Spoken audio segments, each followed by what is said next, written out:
Olá, meus irmãos, sejam bem-vindos ao canal Sinais de Deus. Hoje irei mostrar para vocês um vídeo de uma irmã onde ela relata um sonho profético muito forte que ela teve. Antes do vídeo, irei deixar uma palavra para vocês, que se encontra em Atos capítulo 2, no versículo 17 e 18, que diz: "E nos últimos dias acontecerá, diz Deus, que do meu espírito derramarei sobre toda a carne, e os vossos filhos e as vossas filhas profetizarão, os vossos jovens terão visões, e os vossos velhos sonharão sonhos. E também do meu espírito derramarei sobre os meus servos e minhas servas naqueles dias, e profetizarão." Vamos ver o vídeo, irmão. Eu vi a igreja que ficou no arrebatamento. Eu não vi o arrebatamento, como é que as pessoas sumiram, como é que as pessoas ficaram. Eu vi o pós-arrebatamento. Você sabe, o pós-pandemia que a gente está vivendo, o luto das pessoas que perderam, o Natal de muita gente foi triste porque perdeu pessoas na pandemia. Esse novo que não é igual, é isso que as pessoas que ficarem no arrebatamento da igreja vão sentir, só que muito pior. Tá? Então o que Deus me mostrou claramente assim, ó. Muita gente ficou, né? Muitos pastores ficaram, crianças sumiram, mas não teve uma pessoa na terra que não perdeu algum amigo, algum familiar ou alguma criança da sua família que não tenha sumido. Então assim, o luto era geral, todo mundo teve uma perda, né? Que era um sumiço. Não era morte, mas era um sumiço. E aí o que aconteceu? O anticristo entrou com o seu governo para tentar resolver. Eu já vi assim, quando eu comecei a sonhar, ele já estava no governo, dominando, organizando o mundo, porque ficou um caos. E a grande pergunta que se fazia é, para onde as pessoas foram? E aí eles iam perguntar para quem? Para os cristãos que ficaram. Então você imagina, as pessoas, elas tiveram a perda dos seus familiares, amigos, entes queridos, tiveram a frustração de terem ficado no arrebatamento e elas ainda tinham que responder a esses questionamentos. Então todo crente ele era pego e tinha que responder as perguntas do governo. Eles queriam que os cristãos que ficaram dessem as respostas.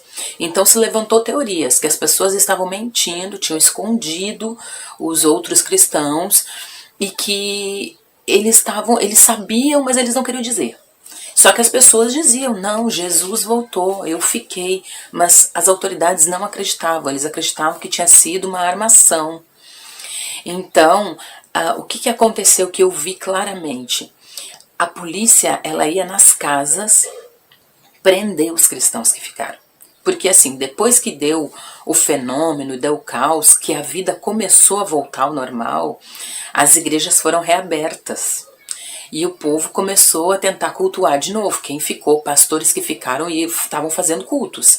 E os desviados e as pessoas que estavam na igreja, na comunhão e que também ficaram, elas começaram a ir para os cultos também. Só que esses cultos daí começaram a ser perseguidos. Começou assim uma perseguição tão grande através da mídia, que daqui a pouco veio os decretos de prisão. E aí o que eu vi? Os cristãos pobres que ficaram no arrebatamento da igreja eram os que foram primeiros perseguidos. Por quê? Porque eles não tinham dinheiro para fugir como os cristãos ricos. Então os cristãos ricos, eles deram um pouco mais de trabalho para serem caçados, porque eles tinham dinheiro para se locomover, para se deslocar de um lugar para o outro, se escondendo das autoridades. Mas os pobres não. Então eu vi carro da polícia indo em casas de pessoas nas vilas, nas favelas, nos bairros carentes, levando as pessoas presas, e essas pessoas não voltavam mais. Sabe aquela história da ditadura que as pessoas eram levadas e depois ninguém sabia delas? Exatamente isso que acontecia. As pessoas, elas simplesmente eram mortas porque eram cristãs. E aí eu via os crentes que eram mais ricos, que tinham mais dinheiro, pessoas que tinham mais posse, pegando avião, pegando ônibus, indo para casa de um amigo, para casa de um familiar, gente que ficava no mato, gente que ficava escondido na montanha, tentando se esconder, mas era só uma questão de tempo, porque eles eram encontrados também. Só que os pobres, né, como tudo nessa vida, o pobre ele paga o pato mais rápido, eles eram levados com mais facilidade. Então, Deus mandou eu dizer para você, quem não aceitou Jesus ainda, aceite Ele, porque só subiu no arrebatamento aquele que aceitou Jesus como Salvador da sua vida e praticou o que a Bíblia diz. Teve muita gente que tinha influência dentro da igreja, que eu vi no sonho, e ficou, inclusive pastores de renome, ficaram, e na grande tribulação estavam abrindo a igreja para fazer culto. Depois de Jesus já ter voltado, o Espírito Santo não estava mais na terra, mas eles estavam tentando, porque eles sabiam porque eles tinham ficado. Essa é a real. Então, eu vi, irmãos, assim, a terra no pós-arrebatamento não vai ter paz. Eu vi isso claramente. Não vai ter paz. Não vai ter sossego. Sabe, essa coisa do pós-pandemia, que as pessoas estão em luto, mas elas ainda têm amigos, elas ainda têm esperança, né? Perderam o pai, o avô, a avó, a mãe, mas tem os netos, tem os filhos que estão aí, eles têm esperança nessa nova geração. Na grande tribulação não vai ter esperança. As pessoas vão olhar para o futuro e elas não vão saber o que lhe espera. Somente quem já conhece a Bíblia, que sabe o que vai acontecer.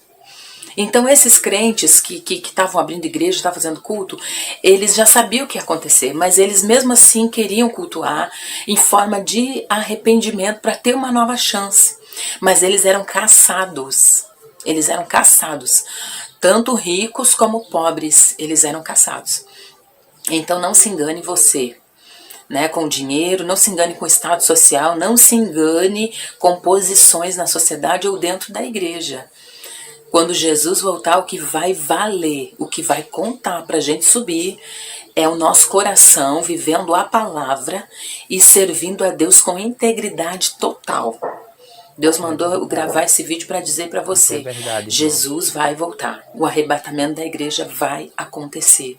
E Ele quer que você e eu subamos. Então, querido, conserte sua vida, perdoe. Temos esperança, sim, no Senhor de que a nossa vida melhore, que enquanto estivermos aqui, a gente fique bem. Mas nós sabemos que tudo na Bíblia já se cumpriu. Se você ler a palavra, tudo já se cumpriu. Só o que falta se cumprir é o arrebatamento da igreja. E isso Deus me mostrou nesse sonho que está martelando a minha cabeça e eu tenho pedido para o Senhor não permitir que eu fique, porque eu quero subir, eu não quero ficar aqui para ver o que eu vi nesse sonho. Porque foi muito triste, irmãos, as pessoas sendo caçadas como animais e não voltando mais para suas casas. E vai ser assim, uma grande perseguição em massa para quem ficar. Então se esforce para subir, viu? Porque vai acontecer. Deus abençoe você neste dia, conserte sua vida, perdoe quem você aí precisa perdoar, esteja em paz com Deus, aceite Jesus, quem está na beira do caminho volta, quem está parado volta a andar, quem não está orando volta a orar, volta a falar com o teu Criador, porque a salvação vem dele, viu? E neste mundo só vai ter destruição. Então, aceite Jesus. E espero que esse vídeo aí você passe adiante, porque é um aviso que Deus me deu e Deus falou pra mim que é pra eu contar isso às pessoas. Eu nunca tinha sonhado com arrebatamento, nunca tinha sonhado com a grande tribulação, mas isso tá queimando dentro de mim, porque eu realmente vi. E o que me sensibilizou é de ver pessoas que cantavam na igreja, pessoas que pregavam a palavra e eles estavam fugindo, mas eles agora, eles estavam com um sentimento real de adorar a Deus. Eles estavam com um sentimento de realmente servir o Senhor e eles não podiam. Então use essa oportunidade que você tem, vai para a sua igreja, vai adorar a Deus, vai cantar, vai fazer a obra enquanto é tempo, porque vai chegar o dia que você não vai poder fazer isso. Vai ter perseguição e as igrejas vão ser fechadas. E os cristãos que ficarem vão ser caçados, não sejam deles. No nome de Jesus, viu? Vamos então adorar Ele de coração e servir a Ele com integridade, porque o Senhor tá voltando. Um beijo no coração de vocês, fique com Deus e que o Senhor nos guarde, nos proteja e nos leve junto com Ele quando Ele voltar. Tremendo, meus irmãos. O sonho da irmã é muito tremendo. Se você chegar até aqui, irmãos, eu peço já que vocês deixem o seu comentário aí embaixo sobre o que vocês acharam do vídeo e do sonho da irmã. Também peço que deixe o seu like no vídeo para nos ajudar a continuar criando conteúdo para vocês. E também, se você ainda não é inscrito, peço que se inscreva no canal.